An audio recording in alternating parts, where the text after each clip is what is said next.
Treblinka is located about a 1.5 hour drive northeast of Warsaw.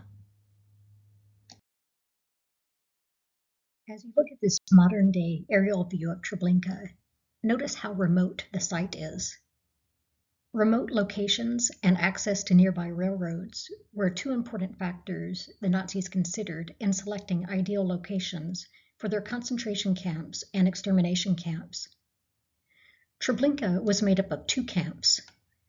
Treblinka 1 was a labor camp and located near a gravel quarry where some of the prisoners were made to work.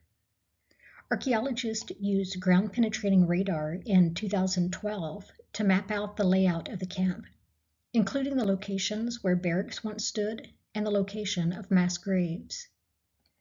About 1.2 miles from where Treblinka 1 is Treblinka 2.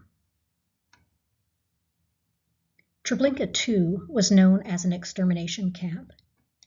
Between July 1942 and October 1943, nearly 1 million Jews were murdered here.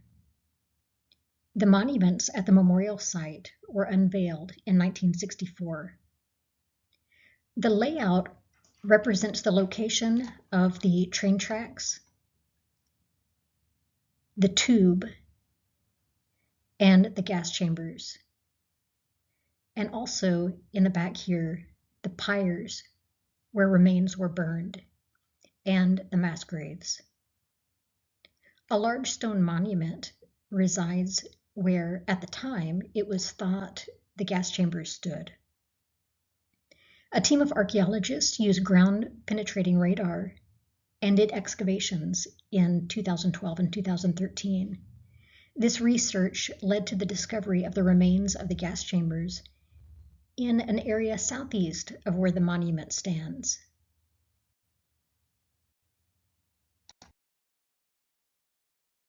Aside from the monuments, literally nothing resides at the site of Treblinka 2. It is essentially an open field surrounded by trees and forests. The Nazis left no visible traces that a camp ever existed there. Inside the museum is a wonderful scale model of the camp that helps one visualize the layout and process one went through when arriving. This photo shows the Nazi administration buildings and living quarters. Cattle cars carrying Jews would travel down the track, past these buildings, and to the extermination area to the right. In this photo, you can see the cattle cars stopped in front of a mock train station. From the unloading platform, men would be separated from women and children and herded to the undressing barracks. To the right of the undressing barracks, you can see personal belongings that were taken from the victims and sorted into large piles. Shrubs and other greenery were used to camouflage the fencing that surrounded the unloading platform, the undressing barracks, and the pathway that led to the gas chambers. In this way, their view was obstructed from the horror taking place on the other side. The long, narrow pathway that led to the gas chambers was known as the tube. Let's take a closer look at the entrance of the tube. In Belzec, the tube was a straight pathway that led to the gas chambers. The Nazis later considered this a design flaw because victims could see straight ahead to the gas chamber. This design flaw was corrected when Treblinka and Sobibor were built by putting a 90-degree turn towards the end of the tube. In this way, victims would not see the gas chamber until it was too late. In this photo, you can see the entrance to the tube and then how it is a straight path. Over here is the gas chamber. Going down the tube, right about in here, there would be a 90-degree turn leading to the gas chambers. Unlike camps such as Dachau and Auschwitz-Birkenau, Treblinka did not have rows and rows of barracks for prisoners. The sole purpose of Treblinka was swift extermination. This side view shows the efficiency of the design. After unloading from the train, they went to the undressing rooms, and from here down the tube into the gas chamber. Generally speaking, once they got off the train, they only had about an hour of life left before entering the gas chambers.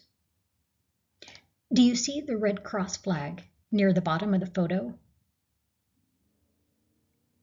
Those who were sick or elderly were led to this separate area called the lazaret. In this case, it was designed as being a Red Cross station. Here, the victims were led to the edge of a deep pit and were shot in the back of the head or neck. The Nazis were all about efficiency, and they did not want the sick or elderly slowing down the process of quickly getting people to the gas chamber. The more rushed the Nazis could make the Jews feel, the less likely they would be to resist or question what was going on. This view is from the back of the model. You can see the gas chambers here,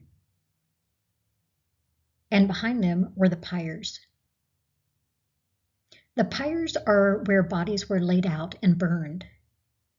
The large holes are where mass graves were. Initially, corpses were put in these mass graves. Later, when the Nazis wanted to cover up what took place here, they forced prisoners to exhume the corpses and burn them on the pyres, leaving only ashes to dispose of. On August 2, 1943, a prisoner uprising took place, and several of the buildings were set on fire. Although hundreds of prisoners died during the uprising, about 60 were able to escape. In November 1943, the camp was liquidated, and all traces of the camp were obliterated. This is a map located in Treblinka and shows the location of the small museum, Treblinka 2, and Treblinka 1. We'll now follow the path from the museum to Treblinka 2.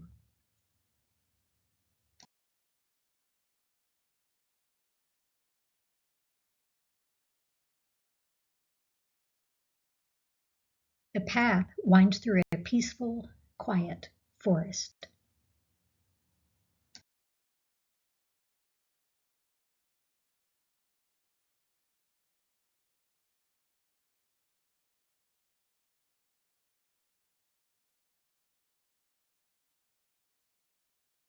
The inscription on this stone reads, "There was once here a Nazi extermination camp between July 1942 and August 1943. More than 800,000 Jews from Poland, Russia, Yugoslavia, Czechoslovakia, Bulgaria, Austria, France, Belgium, Germany, and Greece were murdered. On August 2, 1943, the prisoners organized an armed revolt, which was crashed in blood by the Nazi hangmen. In a penitentiary labor camp at a distance of 2 kilometers from here, the Nazis murdered an estimated number of 10,000 Poles between 1941 and 1944. Through this area, we enter the extermination camp of Treblinka 2.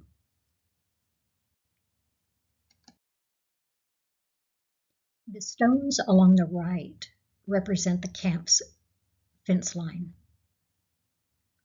The rectangular cement blocks represent the train tracks that cattle cars arrived on. To the left is an area that represents the unloading platform. Of all the pictures I have taken at Treblinka, this one has always been one of the most powerful ones to me.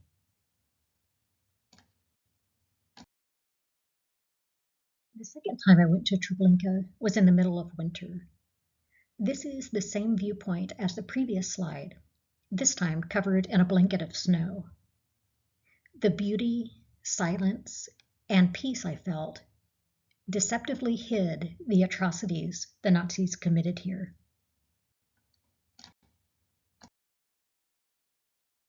Here is a closer view of the area that represents the unloading platform.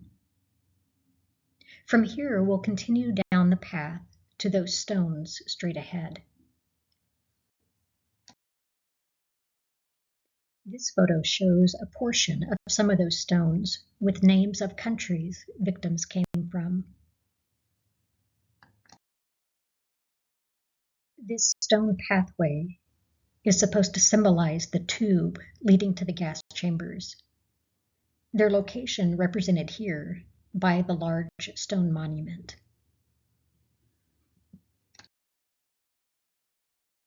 On this day, a group of Jewish teenagers were gathered at the site for reflection and prayer.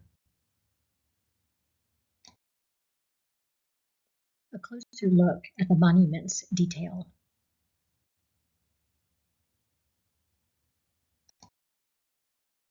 There is only one stone at Treblinka that has the name of a person on it, and it is this one, dedicated to Janusz Korczak.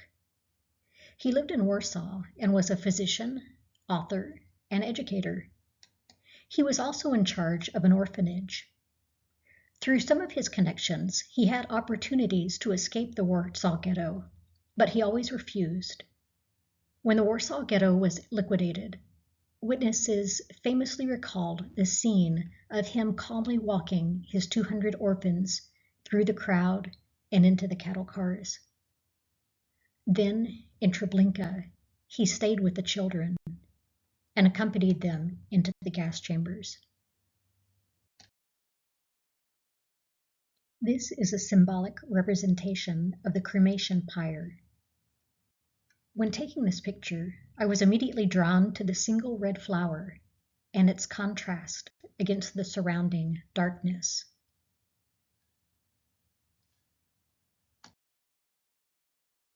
Upon closer inspection, the textures used in creating this memorial eerily resemble a rib cage.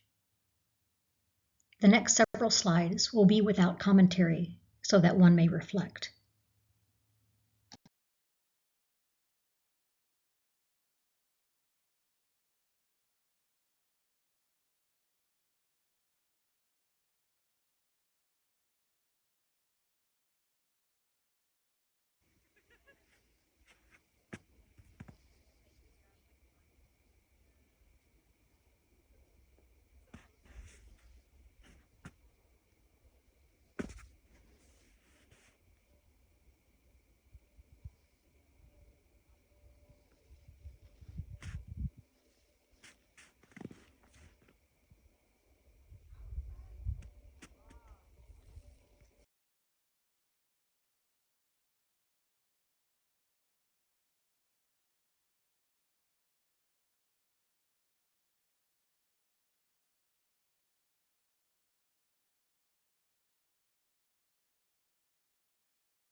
Back in the museum at Treblinka is an exhibit titled Finding Treblinka that opened in 2015.